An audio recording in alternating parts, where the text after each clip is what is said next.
풍도 오고 그랬는데 잘 지내셨습니까? 네, 다시 만나서 반갑고요. 우리 오늘도 하나님 말씀 앞에 큰 은혜 받는 이 시간 됐으면 좋겠습니다. 네, 주님의 이름으로 축복합니다. 지금 엄청 피곤합니다. 저는 목금토 이렇게 우리 청년들 데리고 경기도 광주에 수련회를 갔다 왔습니다. 얼마나 우리 청년들이 저는 개인적으로 우리 청년들 어떤지 모르겠지만 저는 역대급이었다. 이 앞에 서서 하는 게 아니라 오늘 저녁에 청년부 헌신 예배 때 제가 증명해 보이도록 하겠습니다. 저녁에 다 나오세요. 청년들이 정말 뜨겁게 부르짖고 또 찬양도 열심히 했어요. 은혜 받고 또 이렇게 영혼의 회복이 있는 모습들이 얼마나, 제가 봤을 때는 정말 하나님이 그 모습들을 너무나 기다리셨겠다, 이제 그런 생각이 참 많이 들었고, 어쨌든 여러분들이 기도해 주시고 또 협력해 주시고 후원해 주셔가지고 아주 2박 3일 행복하게 잘 있다 왔습니다. 보통 이제 이런 큰 수련회라든지 프로그램을 하게 되면 가끔 일만 하다 오는 경우가 있어요. 정말 처음부터 끝까지 우리가 하나님을 만나고 또 영적인 쉼을 누리러 이 목적이 그렇게 해서 시작했지만, 가끔 보면 열심히 일만 해서 몸도 마음도 지치는 그런 또 행사가 있습니다. 근데 감사하게 이번 수련회는 정말 쉼과 안식을 아주 풍성히 누리는 그런 수련회여서 너무너무 감사하고 정말로 잊지 못한 그런 수련회가 됐습니다. 우리가 요즘에 좀 신앙생활 하다 보면 그렇죠. 직분자들 특별히 그렇고 또 봉사와 섬김의 자리에서 이 버닝아웃 되는, 그러니까 탈진하고 소진하는 그런 경우들이 좀 많아요. 그러다 보니까 이제 어느 순간 보이지 않게 되고 또 잠적하게 되고 이제 그런 경우들이 좀 의외로 많습니다. 한 주간 또 열심히 사회에서 일하다가 이제 주일날도 쉬지 못하니까 그런 것 같아요. 주일날은 좀 안식하고 쉼을 누리고 좀 편안히 그 영혼이 주님을 만나는 그런 날이 돼야 되는데, 주일날도 또 일을 하고 또 사역을 하고 섬김의 자리에 있다 보니까 이제 체력이 또 소진하고 또 영혼도 이렇게 쉼을 누리지 못하는, 그래서 버닝아웃 되고 잠적하는 그런 경우들이 좀 있어요. 저도 그럴 뻔했고 또 제 가까운 지인들도 그래서 아직도 신앙을 회복하지 못한 분들도 계십니다. 여러분, 우리가 교회 생활은 봉사 헌신이 정말 중요해요. 네, 오해하지 마십시오. 봉사의 자리로 찾아가시고 섬김의 자리로 찾아가셔야 돼요. 그게 여러분들의 신앙에 유익을 주고 또 신앙을 굳건하게 만듭니다. 그런데 제가 말씀드리고 싶은 건 뭐냐면, 봉사도 중요하고 섬김도 중요하지만 무엇보다 주님과의 사귐이 제일 중요해요. 제가 이걸 꼭 말씀드리려고 하는 거예요. 주일날 오늘도 이 예배의 자리가 제일 중요한 거예요. 주일뿐만 아니라 평일날 여러분이 주님과의 만남에 집중하셔야 우리의 신앙의 목적이 분명할 수 있어요. 보통 주님과의 만남에 집중하지 못하면 목적을 잃어버리는 신앙생활을 하기 아주 쉽습니다. 예배 자리에 나와 있지만 일을 생각하죠. 다음에 뭘 해야 되는데. 제가 아주 그게 습관이 돼 버렸어요. 제가 설교도 하겠지만 저 뒤에서 오늘 어떻게 인사하지? 오늘 뭐라고 같이 얘기하라고 할까? 아주 그냥 이게 습관이 돼 버렸어요. 우리 목회자들도 평일날, 저희는 어쨌든 사역 자체가 성경을 연구하고 기도하는 사역이잖아요. 그런데 착각하게 되기 쉬워요. 무슨 얘기냐? 일을 하는데 그 자체가 겉으로 보이기에는 하나님과 만남의 일이기 때문에, 제가 하나님 목회자들은 특별히 그러니까 개인적으로 하나님과 아무 목적 없이 순수하게 기도하고 순수하게 성경을 읽는 이런 주님과의 사귐이 없으면 우리 목회자들은 금방 탈진합니다. 착각을 하는 거죠. 내가 지금 주님과 얘기하고 있어. 근데 여러분, 그런 경우가 정말 많아요. 목회자뿐만 아니라 여러분이 이 자리에 앉아 계시지만 정말 여러분들 순수하게 주님과의 사귐, 그것만 지금 집중해서 이 자리에 앉아 있는가? 또 뭐 어디 뭐 주방으로 가야 되고 아이들 섬겨야 되고, 너무 이 섬김과 헌신이 좋지만 이게 잘못하면 주객이 전도될 수가 있습니다. 그러니까 이 자리에 앉아 있어도 마음과 생각은 딴 데 가 있다면 그건 지금 주님과의 만남, 주님과의 사귐이 아니라 일하고 있는 거예요. 여러분, 봉사 중요하고 섬김 중요해요. 그 중요하지 않다는 얘기 아니에요. 그런데 그것이 하나님과 교제보다 앞서면 그건 문제예요. 네. 여러분들의 신앙생활의 목적은 일이 아니에요. 우리의 신앙생활의 목적은 지금 이 자리가 주님과의 만남이어야 되는 겁니다. 믿으시는 여러분 되셨으면 좋겠어요. 그래서 집중해야 되고 나의 신앙생활을 계속해서 체크하셔야 되는 겁니다. 예나 지금이나 오늘 성경 속의 시대나 우리의 삶이나 참 쉼과 안식을 누리기가 쉽지가 않습니다. 좀 고단하고 지쳐있는 모습들을 볼 수 있어요. 우리 성도님들도 이렇게 제가 주일날 이렇게 설교 시간에 마주하면 정말 좀 피곤한 기색이 역력하다 그럴 때들이 있어요. 정말 열심히 살다 오셨구나, 저게 좀 밤늦게 무리하셨구나, 그래서 정말 피곤한 모습들이 보입니다. 그리고 쌩쌩했어도 주일날 저녁에 딱 가면 하루 종일 주일날 섬기다 보니까 또 피곤하신 분들이 많이 보여요. 여러분, 예수님 시대에도 지금 우리가 읽은 성경 본문의 시대에도 유대인들이 정말 피곤하고 고단한 삶을 살았어요. 물론 유대인들은 다른 이유이지만 그들은 무거운 율법 때문에 정말 피곤하고 고단했어요. 이 율법이라는 무거운 짐에 팍 눌려있던 시대가 오늘 본문의 모습입니다. 당시 이 시대의 영적인 모습을 사실 11장 전체에서 나와요. 앞에 보면 사람들이 아무 반응도 없고 무감각한 그런 시대적 상황들을 11장에서 계속 설명을 합니다. 그래서 지금 본문의 상황은 우리가 보지 않았지만 딱 버닝아웃이에요. 지금 이스라엘 사회는 탈진해 버렸어요. 이 율법이라는 것 때문에 완전히 탈진해 버렸어요. 아닌 게 아니라 생각해 보세요. 죄의 짐에 매여 있죠.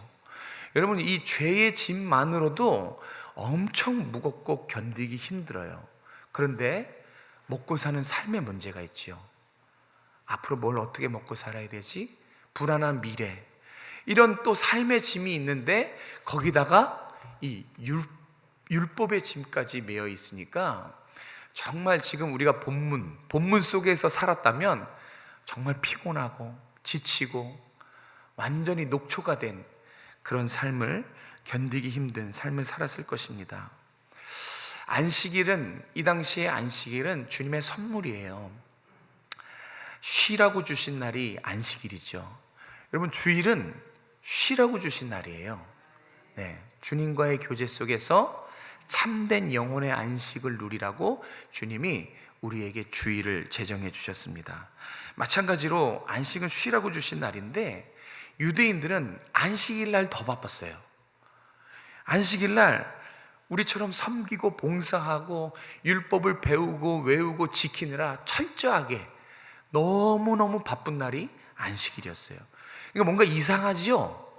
쉬라고 안식일을 허락해 주셨는데 더 일하고 있으니까 더 지치는 겁니다. 참된 자유를 누리라고 율법을 주신 거예요.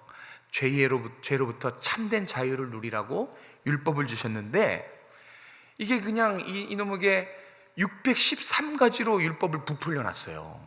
그래가지고 이거 지키나 안 지키나 체크하고 하나하나 철저하게 다 암기하고 지키도록 이게 율법이 완전히 짐이 돼 버렸어요. 무거운 짐이 돼 버렸어요. 그래서 이스라엘 백성들은 안식일 날 쉬라고 준 그날에 오히려 안식을 누리지 못하고 매일매일 율법에 매여서 정말 고단하고 지친 힘겨운 삶을 살았어요. 그게 이제 본문에 나오는 이스라엘 백성들의 삶입니다. 그래서 안식과 쉼이 없는 이 시대에 주님이 모든 영혼들에게 안식과 쉼을 주기 위해서 오신 거예요. 주님이 오신 이유는 쉼을 주시려고 오신 거예요. 죄의 짐에, 삶의 짐에, 고단한 우리 인생들을 살피셔서 쉼을 주시려고. 그런데 이 쉼은 세상이 생각하는 쉼이 아닙니다. 항상 개념은 두 가지예요. 사랑도 이 세상이 원하는 사랑의 개념이 아니듯이 지금 이 쉼과 안식도 우리 마음과 영혼의 쉼을 말하는 거예요. 이 마음과 영혼의 쉼을 주시기 위해서 주님이 이 땅에 오셨습니다. 그래서 피곤하고 지친 영혼들에게 오셔서 한 일이 뭐냐면 부르시는 거예요. 쉬러 와라, 안식하러 와라, 나에게로 와서 쉬어라. 이렇게 주님이 지금 본문에는 영혼들에게 쉬라고 지금 부르시는 거예요. 지금 초청하고 있는 모습입니다. 오늘 주님이 주시는 쉼, 이게 무엇인지 오늘 본문 말씀을 통해서 한 두 가지만 살펴보도록 하겠습니다. 우리 먼저 28절과 29절 말씀을 같이 읽겠습니다. 네, 시작. 수고하고 무거운 짐진 자들아 다 내게로 오라. 내가 너희를 쉬게 하리라. 나는 마음이 온유하고 겸손하니 나의 멍에를 메고 내게 배우라. 그리하면 너희 마음이 쉼을 얻으리니. 아멘. 네, 오늘 분명한 하나님의 말씀은, 여러분이 오늘 이 말씀을 들으러 왔는데 그게 뭐냐면 부르신다는 거예요. 수고하고 무거운 짐 진 영혼들을 주님이 부르시고 계십니다. 그런데 이 부르심은 이스라엘 백성들, 오늘 성경에 기록된 그 백성들만이 위한 것이 아니에요. 오고 오는 모든 시대의 하나님의 백성들에게 죄의 짐과 삶의 짐과 또 자기의라는, 내가 내 삶의 주인이라는 이 짐 때문에 힘들어하는 그 시대의 모든 영혼들, 여러분들을 오늘 이 자리에 부르신 것은 주님이 쉼을 주시기 위해서, 주님이 여러분들의 영혼을 부르고 있다는 이 사실을 알려주기 위해서 오늘 여러분들 예배 자리에 부르신 줄로 믿습니다. 주님이 부르고 계세요. 수고하고 지친 영혼들, 김 집사님 오세요, 김 장로 오세요. 이렇게 지금 하나님이 우리를 쉼의 자리로, 안식의 자리로 초청하고 계십니다.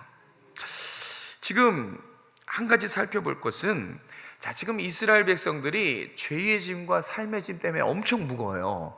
안 그래도 무거운데 여기에 율법의 짐을 더 얹은 그 장본인들이 누군지 아십니까? 누가 이스라엘 백성들의 삶을 이렇게 피곤하게, 이렇게 고단하게 만들었을까? 한번 볼까요? 우리 찾아볼까요? 우리 마태복음 23장 4절인데요 스크린 띄워주시고요. 마태복음 23장 4절. 네, 거기에 도대체 이렇게 피곤하게 만든 사람들이 누군지 그 장본인이 나왔습니다. 같이 읽겠습니다. 시작. 또 무거운 짐을 묶어 사람의 어깨에 지우되 자기는 이것을 한 손가락으로도 움직이려 하지 아니하며. 누구를 말하는 걸까요? 누구를 말할까요? 23장은 어떤 장이냐면 이 종교 지도자들, 서기관과 바리새인들을 무섭게 꾸짖는 말씀이거든요. 지금 이 4절 말씀은 서기관과 바리새인들을 가리키는 거예요. 그러니까 지금 안 그래도 무거운 영혼들에게 이 무거운 짐, 제가 좀 이따 말씀드릴게요. 이 613가지라는 무거운 율법의 짐을 지우게 만든 사람이 누구냐면 서기관과 바리새인이에요. 근데 웃긴 건 성도들에게 그 무거운 짐을 지고 자기는 한 손가락으로도 도와주지 않는다고, 아주 지금 이런 모습을 볼 수 있어요. 서기관들과 바리새인들이 피곤한 삶을 만들어버린 거예요. 뭐 때문에? 율법주의라는 이 무거운 율법의 짐을 피곤해 있는 영혼들에게, 견디기 힘든 영혼들에게, 안 그래도 삶에서 지쳐가는 영혼들에게 그 짐을 짊어지었기 되었습니다. 한번 제가 확인해 드릴게요. 얼마나 이 짐이 무거운지. 아마 여러분들도 지칠걸요. 보여주십시오. 이게 이제 이스라엘 백성들이 613가지, 그러니까 성경에는 10계명밖에 안 주셨는데 그거를 613가지나 부풀린 거예요. 한번 쭉 보여주십시오. 네. 이제 좀 크게 나오네. 천천히 한번 보시면, 저 번호가 맺어 있는 게 저게 다 조항이에요. 그래서 꼭 지켜라 라는 248가지의 조항과 지키지 마라, 조심해라 하면 안 된다는 365가지의 조항들이 계속 올라갑니다. 보십시오. 97번, 100번 쭉쭉 올려주십시오. 저거 하나하나가 다 지켜야 되는 조항이에요. 얼마나 피곤해, 그죠? 쭉쭉 올려주세요. 저거를 이스라엘 백성들에게 지키라고 짊어주고, 그러니까 이스라엘 백성들이 이제 올려보세요. 또 이제 하지 말라는 365개의 조항들 엄청나지 않습니까? 저거를 외우는 것만도 쉽지 않을 거야, 그죠? 그런데 저거를 외우고 철저하게 삶에서 지키라고 만들었어요. 되게 길죠? 네, 됐습니다. 나중에 한번 저기 613가지 율법 조항 하면 이제 나와요. 저도 읽다가 지쳤어요. 너무 많아서. 저거 읽는데도 뭐 1시간 걸린다 그러는데요. 네. 그러니까 저 엄청난 거를 짊어지게 한 거예요. 저거를 암기하게 만든 거예요. 저거를 철저하게 지키라고. 저거를 잘 지키면 구원받는다고 가르쳤고, 옆에서 잘 지키는지 체크하고. 그러니까 안 그래도 죄의 짐과 먹고 사는 문제와 안 그래도 스트레스와 염려, 불안, 근심, 걱정으로 삶의 짐이 무거운데 저거 더 어떻게 해요, 그죠? 그러니까 이스라엘 백성들의 삶이 완전히 파김친 거예요. 그 영혼이 완전히 녹초입니다. 그래서 저 613가지의 짐이 이스라엘 백성들의 삶을 피곤하게 하고 수고스럽게 하고 아주 고단하게 만들었어요. 아마 버티다 견디다 정말 쓰러져서 정말 넘어진 사람들이 정말 많겠죠. 우리에 비하면 뭐 얼마나 무겁습니까, 그죠? 그런데 여러분, 오늘 우리의 삶도 사실 만만치가 않아요, 그죠? 왜 그렇게 우리의 삶도 바쁘고 고단한지 모르겠어요. 우리가 저 613가지를 다 지키는 것도 아닌데 가만히 우리의 삶을 보면 뭐가 늘 바빠요. 쉼이 없어. 가만히 있으면 도태되는 것 같고, 쉼을 주어서 쉼을 누리라고 하면 쉬는 그 순간에도 마음과 생각은 계속 일을 하고 있고, 정말 우리는 쉼이 없어요. 안식을 누리지 못해요. 성공을 위해서 막 달리죠. 여기 계시죠? 성공을 위해서, 오늘보다 더 나은 미래를 위해서 또 달립니다. 달리고 있는데 또 달려요. 또 행복을 위해서 쉬지 않고 정말 열심히 살아갑니다. 그뿐만이 아니에요. 항상 긴장을 늦출 수가 없어, 그죠? 문제가 생길까봐, 또 이 질병과 건강 때문에 늘 이 마음이 불안해요. 염려, 불안, 근심, 걱정으로 조마조마하며 그렇게 오늘 막 스트레스를 받는 삶이 오늘 우리들의 삶 같아요. 그러니까 오늘 우리의 삶이나 613가지를 지켜야 되는 성경 속의 이스라엘 백성들의 삶이나 사실 똑같아요. 이 세상 어디에도 안식과 쉼이 없는 거예요. 그러니까 성경에서는 이때는 안식과 쉼이 없었는데 오늘 우리의 삶에는 안식과 쉼이 있느냐? 지금 성경이 말씀하는 건 그거예요. 이때도 안식이 없고 지금도 안식이 없고 앞으로도 안식이 없을 거라는 거예요. 그러니까 모든 시대 속에서 이 세상 모든 곳에는 안식도 쉼도 없다는 얘기를 하고 있는 거예요. 여러분 한번 생각해 보세요. 여러분의 마음과 이 피곤한 정신을 어디 기댈 데 있습니까? 어디 가면 좀 이 마음과 이 생각이 정말 안식과 만족을 누릴 수 있는 뭐 장소라든지 사람이라든지 시간이라든지 없어요. 문제가 탁 생기면 아무리 평안한 곳, 아무리 평안한 사람, 아니요, 지옥 같은 불편한 삶이 되는 거예요. 여러분, 지금 성경은 그때도 안식 못했고 지금도 안식 못했고, 그것은 이 세상 어디에도 시대가 변해도 우리가 마음을 기댈 곳이 없다는 얘기를 하고 있는 거예요. 근데 많은 사람들은 착각하지요. 뭘 어떻게 해서 어디를 가면, 쉬면, 하고 싶은 것을 하면 만족할 거라고, 편할 거라고 생각하지만 그거 아니라는 얘기를 성경이 해주는 거예요. 과거나 지금이나 앞으로나 시대가 바뀌어도 이 세상 그 어디에는 우리의 마음이 기댈 곳, 안식을 누릴 곳이 없다는 것입니다. 그러면 고민해야 돼요. 어디에? 과연 수고하고 무거운 짐진 자들이, 과연 지쳐있는 영혼들이 매일 일주일도 평일날도 회사에서 일하고 주일날도 무거운 섬김 때문에 지쳐있는 그 지쳐있는 영혼들은 어딜 가야만, 누구에게 찾아가야만 이 마음과 쉼을 누릴 수 있을까요? 여러분, 이스라엘 사회는 참된 쉼과 안식을 잃어버린 지 오래됐어요. 아까도 얘기했잖아요. 안식하라고 선물로 준 안식일 날 더 일한다니까요. 어디에도 사람들은 이 지친 마음과 좀 이 어디에도 안식하고 기대고 싶어서 찾아 헤매는데 세상 그 어디에도 쉼과 안식을 누릴 수가 없어요. 그건 우리도 마찬가지죠. 그래서 예수님이 오신 거예요. 이 땅 어디에도 사람들은 간절하게 마음과 쉼을 기대하려고 그렇게 간절하게 찾아 헤맸는데 그 어디에도 안식과 쉼이 없으니까 예수님이 안식 주시려고, 우리에게 참된 쉼을 주시려고 오셨어요. 그리고 말씀하는 거예요. 수고하고 무거운 짐진 자들아, 누구에게 오라고요? 예수님께 오라고. 이거는 초청인 거예요. 지금 여기 있는 모든 분들의 영혼에 대고 말하는 거예요. 초청하고 계세요.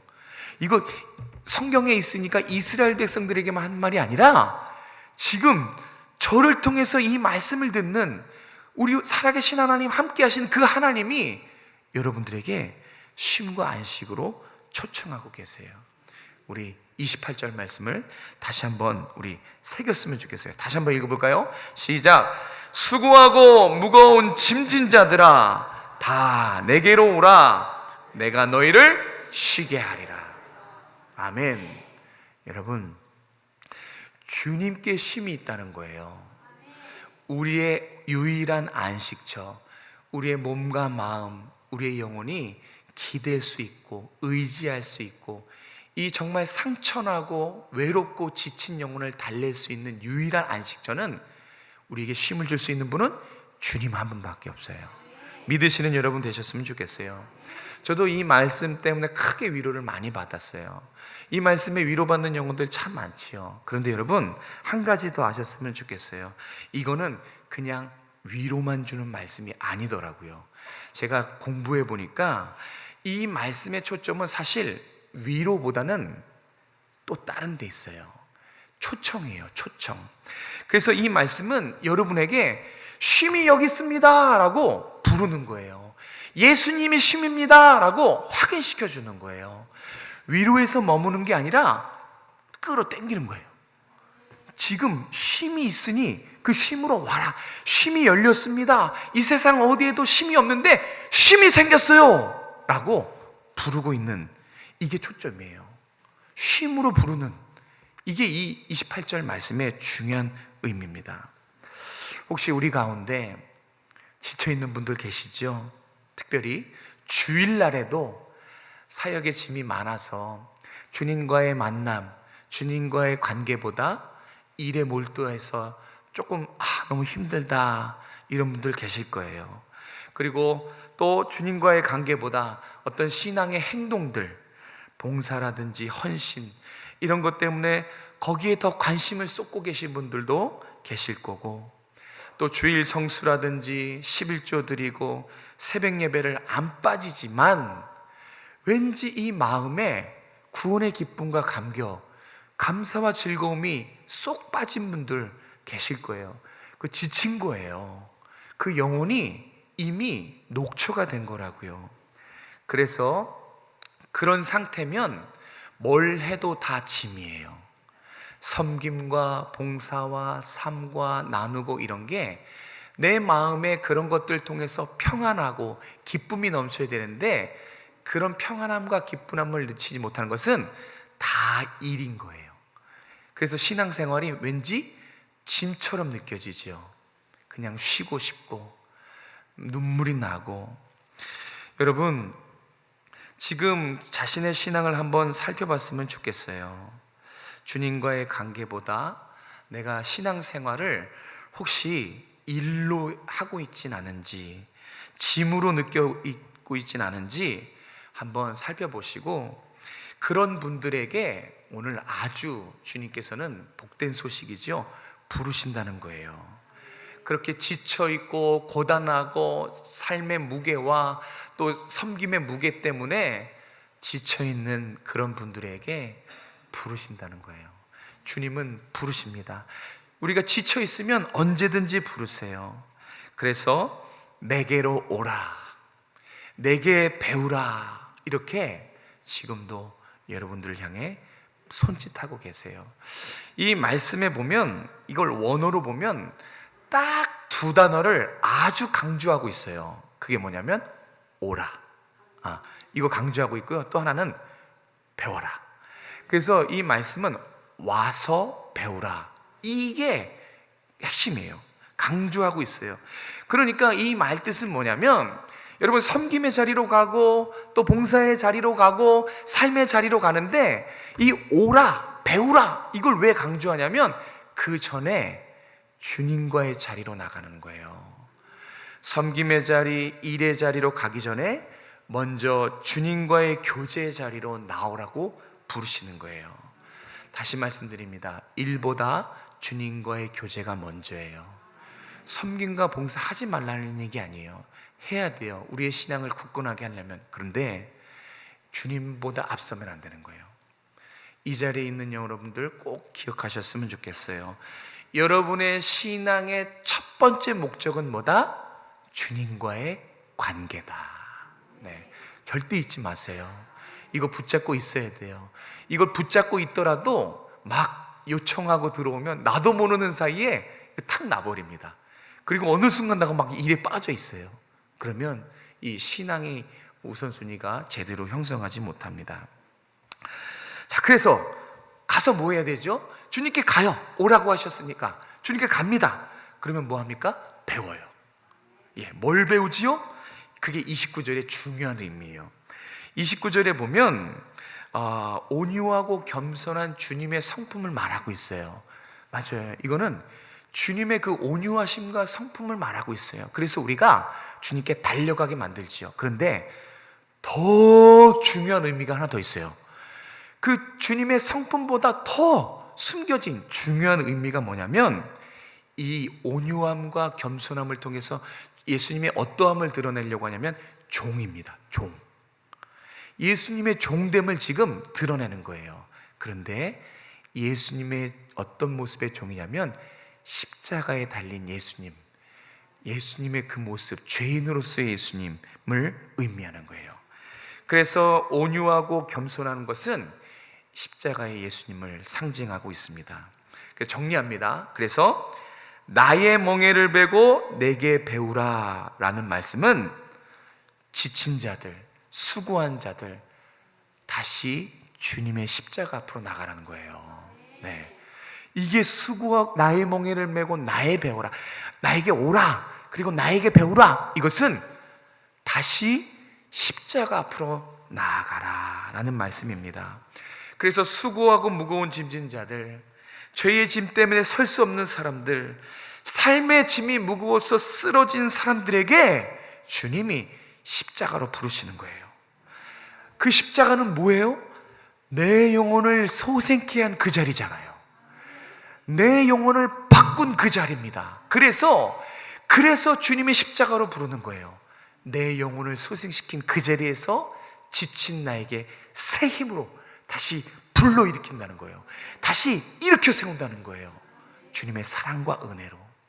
여러분, 지치고 힘들 때 제일 필요한 게 뭐냐면 주님의 사랑과 은혜예요. 그 주님의 사랑과 영혼이, 그 은혜가 씻은 듯이 나의 피곤함과 나의 상처와 억눌림을 해소시켜 버리는 거예요. 그래서 나를 살게 했던 그 십자가의 장소로 다시 부르는 거예요. 지쳤어? 힘들어? 눌려있어? 삶의 짐이 어려워? 나에게로 와. 네게로 와. 다시 십자가에로 와라. 내가 무한한 사랑으로, 변치 않는 사랑과 은혜로 덧입혀줄게. 이 초청에 응하시는 여러분 되셨으면 좋겠어요. 십자가로 가시기 바랍니다. 주님이 거기서 여러분을 만나길 원해요. 그곳에서 여러분의 몸과 마음, 영혼을 다시 일으켜 세우실 것입니다. 우리 한 가지 더 살펴볼게요. 29절과 30절 말씀을 읽겠습니다. 29절에서 30절 시작. 나는 마음이 온유하고 겸손하니 나의 멍에를 메고 나에게 배우라. 그리하면 너희 마음이 쉼을 얻으리니 이는 내 멍에는 쉽고 내 짐은 가벼움이니라 하시니라. 아멘. 두 번째 요청이 있어요. 와라, 배워라. 그리고 뭐냐면 주님의 짐을 지라는 거예요. 주님의 멍에와 주님의 짐을 질 것을 지금 요청합니다. 그런데 우리가 그 주님이 주시는 멍에와 짐을 지기 위해서는 먼저 해야 될 일이 있는데, 그게 뭐냐면 내가 지금 지고 있는 나의 멍에를 내려놔야 돼요. 나의 멍에를 내려놓는 거. 이 당시 유대인들에게는 613가지라는 율법의 짐이었어요. 이 멍에를 주님이 지금 내려놔라. 너 왜 그 무거운 짐을 지고 있냐? 어서 내려놓고 대신 내가 너희에게 주는 멍에, 내가 너희에게 주는 짐을 짊어져라 라고 내려놓으라고 말씀하시는 건데요, 우리에게도 이런 멍에가 있어요. 우리에게는 어떤 멍에가 있을까요? 여러 가지가 있겠는데 제가 대표적으로 여러분들에게 말씀드린 것은 자기의입니다. 한번 따라해 볼까요? 자기의. 이게 엄청 무거워요. 이게 공로주의라는 거예요, 다른 말로. 그러니까 우리가 이 공로주의나 자기의에 한번 깊이 빠지잖아요? 그러면 안식과 쉼을 누릴 수가 없어요. 이게 아주 자기의에 깊이 빠져있는, 이 율법주의에 깊이 빠져있는 자기의인데요, 이 특징이 뭡니까? 자기의는 이런 거예요. 나는 새벽에 한 번도 안 빠졌어요. 저는 1년에 성경을 3, 4독 합니다. 그리고 저는 교회에 이것도 맡고 있고요, 저것도 맡고 있고요. 얼마나 희생하는 줄 아십니까? 내가 합니다. 이게 자기의예요. 그러니까 노력과 헌신을 하나님께 영광 돌리지 않고 누구를 드러내는 데 쓰는 거예요? 나 이만큼 경건해요. 근데 정말 그게, 여러분, 저도 그렇거든요. 저에게도 있어요. 바리새인들이 그랬잖아요. 나 이 정도 경건해. 나 11조 이만큼 하고 하루에 3번 금식 기도해. 그게 뭐냐면 은근히 그 신앙의 모든 것들을 자기에게 돌리는, 그래서 자기를 나타내는 게 자기의입니다. 근데 이게 왜 피곤하냐면, 보세요. 순수한 의로움은, 순수한 의는 그냥 주님 때문에 비교 대상이 없어요. 그냥 주님과 사랑하고 주의 말씀에 순종하는 것이 순수한 의인데, 자기의는 달라요. 자기의는 꼭 다른 사람의 경건과 나의 경건을 비교해요. 내가 저 사람보다는 낫지. 그래서 거기서 자기의를 확인하는 게 자기 멍에, 이 멍에가 자기의입니다. 그래서 피곤한 거예요. 늘 가르치려고 하고 늘 내 생각을 주입시키려고 하고, 그러다 보니까 챙길 것도 많고 신경 쓸 일도 많고 복잡할 것도 많아요. 그래서 자기의는 쉼을 누릴 수가 없어요. 늘 누가 어떻게 하나 봐야 되니까. 항상 기준이 남과 나의 비교예요. 그래서 남과 비교를, 판단을 통해 자신의 의를 확인하기 때문에 이 자기의라는 멍에를 짊어지고 있으면 절대 신앙생활 편하지 못합니다. 주일날 와서도 계속 그걸 하는 거예요. 그 멍에를 짊어지고 있는 거예요. 주님이 제발 그것 좀 내려놔라. 자기의라는 너 그것 좀 멍에 좀 내려놔라. 또 있어요. 내가 나의 주인이라는 거. 여러분, 내가 나의 주인이면 되게 피곤해요. 하나님이 이렇게 하라 그러면 순종하면 되는데, 아니요, 제가 한번 해보겠습니다. 제 힘으로 한번 해보겠습니다. 제 뜻이 있고 제 계획이 있고 처음에 이렇게 되고 나중에 이렇게 됩니다. 너무 피곤하죠. 주님이 또 말씀하는 거야. 너 그 멍에 좀 내려놔라. 제발 좀 그 멍에 좀 내려놓고 나의 멍에를 같이 짊어지자. 내게로 와서 내 멍에를 같이 짊어지자 라고 말하는 것입니다. 주님의 멍에는 뭡니까? 왜 주님이 멍에를 짊어지자고 해요? 우리의 멍에는 엄청 무겁거든요. 복잡하고 이거는 스트레스 엄청 받는 거예요. 그런데 주님의 멍에는 가벼워요. 쉬워요. 그래서 주님의 멍에는 쉽고 짐은 가볍기 때문에 주님께로 가서 그 멍에를 같이 짊어지자고 하는 거예요. 사진 하나 보여주시겠어요? 주님이 짊어지자는 멍에가 저겁니다. 팔레스타인의 멍에는 보통 다 함께 짊어지는 멍에예요. 그러니까 우리 한국엔 보통 홀로 짊어지는 멍에를 많이 쓰죠. 근데 팔레스타인은 거의 99.9%가 함께 짊어지는 멍에예요. 그러니까 예수님이 어떻게 얘기한 거냐면 나의 멍에를 너 짊어져, 이게 아니에요. 예수님께서 우리 함께 이 30절 말씀이 뭐냐면 너 나한테 와서 내 멍에 같이 짊어지자는 거예요. 그러니까 예수님의 멍에를 우리한테 뺏어 주시는 게 아니라 주님께서 나와 함께 나의 멍에를 같이 짊어지자. 그래서 주님의 멍에는 쉽고 짐이 가벼운 것입니다. 저 말씀은 다시 말해서 절대 여러분들을 홀로 내버려 두지 않는다는 거예요. 우리가 지치고 힘들고 외롭다 보면 사람의 어떤 정도 필요하고 누군가로부터 문제가 필요하고 그런데 주님은 절대 여러분의 지쳐있는 그 모습에 여러분 절대 홀로 내버려 두지 않는다는 거예요. 내가 그렇게 생각할 뿐이지. 그래서 주님이 초청하는 거예요. 너의 그 멍에를 내려놓고 나에게로 와서 십자가 그늘로 내려와서 나와 함께 나의 멍에를 짊어지자. 나의 멍에는 쉽고 내 짐은 가볍다라고 말씀해 주시고 계신 것입니다. 여러분, 주님의 멍에는 613가지 율법처럼 무거운 것이 아니에요. 복잡한 것이 아닙니다. 그리고 타인과 경쟁해야만 하는 자기의 복잡한 것이 아니에요. 주님의 의는 믿기만 하면 되는 은혜의 멍에입니다. 주님이 나를 위해 죽으신 거 믿기만 하면 돼요. 어려운 게 없어요. 주님이 날 위해 율법을 다 순종하시고 완성하셨다. 그것을 믿기만 하면 값없이 주시는 것이 구원이에요. 그것을 믿으면 그것이 되는데 그게 주님의 멍에입니다. 그래서 주님의 멍에는 선물이에요. 그래서 받기만 하면 돼요. 은혜라는 것이죠. 말씀을 정리합니다. 삶의 짐이 무거우신 분들, 또 이 자리에 직분자들 중에 교회를 섬기느라 또 지치신 분들, 또 자기 의라든지 내 삶의 짐으로 고단하시는 분들, 주님이 부르고 계세요. 이리 오라는 것이죠.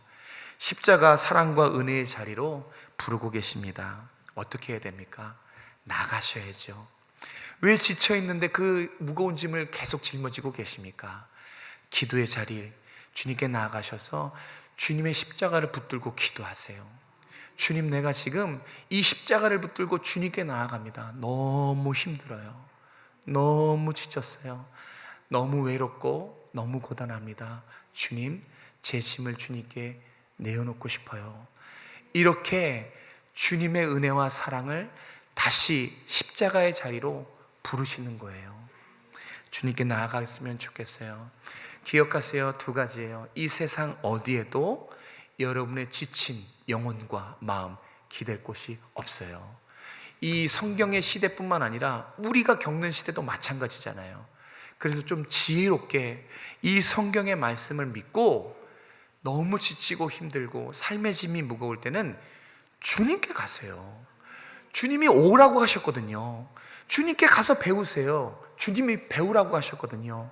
그리고 주님의 은혜의 멍에를 짊어지셔서 새 힘과 능력으로 다시 일어서시는 여러분 되시길 주님의 이름으로 축복합니다. 기도하겠습니다. 주님, 사랑하는 우리 성도들에게 오늘 이 아침에 귀한 말씀 전해주셔서 감사합니다. 혹시 이 가운데 죄의 짐과 삶의 짐과 또 내 의와 또 여러 가지 염려, 불안, 근심, 걱정으로 마음이 피곤하고 또 몸이 지쳐있는 영혼들이 있다면 주님의 십자가로 나아갈 수 있도록 도와주시옵소서. 그 나를 살리신 그 십자가 그늘 아래 주님의 사랑과 은혜로 다시 우리의 몸과 마음이 새롭게 되어지고 일으킴받는 하나님, 그래서 다시 건강한 신앙생활을 영위할 수 있도록 주님 축복하여 주시옵소서.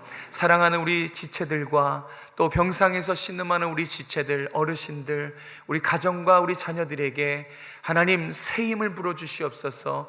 이 8월 한 달 무더운 이 지쳐있는 이 시기에 하나님 주께서 함께하여 주셔서 주님의 사랑과 은혜로 하나님 새 힘을 불어주시고 새 마음 되게 도와주셔서 이 세상 모든 지쳐있는 사람들에게 주님의 사랑과 은혜를 나눠주고 그 영혼도 일으킬 수 있는 우리 모두가 될 수 있도록 하나님 함께하여 주시옵소서. 우리의 지친 어깨와 무릎을 이렇게 세우실 줄로 믿사오며 거룩하신 예수님의 이름으로 감사하며 기도드렸습니다. 아멘.